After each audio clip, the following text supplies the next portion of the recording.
Hey everybody, thank you for watching Infinite Realms. Today I'm going to review Age of Apocalypse of Rogue. Um, I was hesitant to grab this figure and then I just saw a great deal on it and I just said, well, I'll grab it anyway. This is of course Rogue during the Age of Apocalypse, which there are elements of this design I'm okay with and elements of this design I am not okay with. Major issues I have are, you know, I'm just going to get down to it. It's the moon boots and a little bit of issue with the hair. I mean, it is the design; it does follow it. I can't say it doesn't. I mean, but those moon boots seem to appear and disappear. I don't think the artist really talked about or showed samples of the outfits before the story ran because it seemed like different artists were drawing things a lot differently. It's a lot of it's in the detail. Um, so, you know, I guess I can understand why. Age of Apocalypse for me is like that story that's like, gosh, there's some really good parts to it, and there's some really parts to it, and it's like, oh boy, I know a lot of people love that story. And I understand why. I mean, it was kind of different. I mean, in a way, it took Days of Future Past and kind of borrowed elements from that. And I see why people like the story. I don't hate the story. I don't love it. Um, but beside the point. And Rogue looks pretty decent here. I do admit that. I mean, it is straight off of the design. I mean, and the flaws I have with the figure are the same flaws I have with the design, aka moon boots and hair. The hair, the way it kind of flows to the front, I don't know. Something about that. It's like, it doesn't look natural, and it's kind of weird. At the plus side, it doesn't do much to hinder articulation, so that kind of works. So, that design, it works okay in her favor. Oddly enough, yeah. It's like, oh, well, we solved the problem of the articulation in the hair. Alrighty then, let's move on. And of course, this was at a time when Rogue's hair was being super poofy.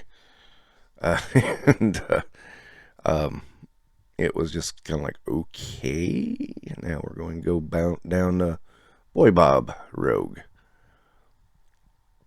Didn't really get it in the context of the story, but why did the timeline change her hairstyle? But I suppose you can say that with a couple other characters too, and it still be warrant a response. Now, beyond those issues, I think she's a good figure though. Um, it works for me. It's again, there are elements of this design I do like. So this was always one of the hardest ones for me to think about. Do I want this figure? Do I not? And I would go back and forth on it all the time. And like I said, finally it was really cheap. I am building Age of Apocalypse Cyclops, listen to me. Sorry, Colossus, because I do think that is a cool design.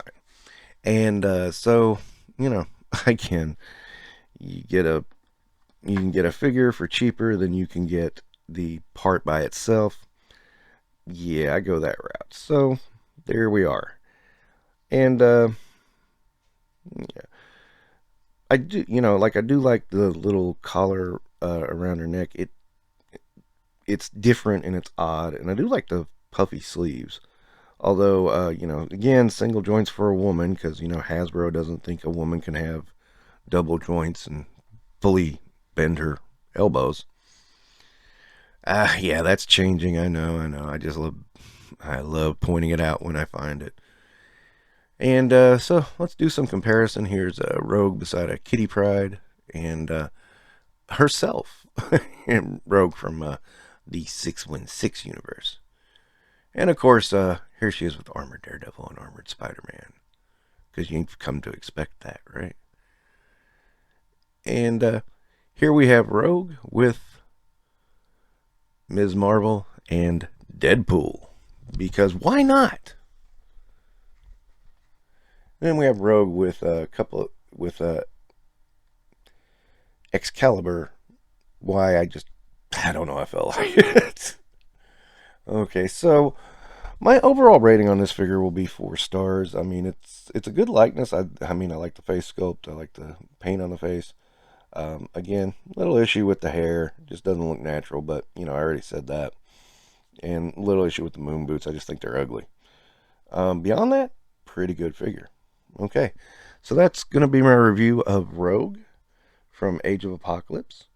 Don't forget to like and subscribe.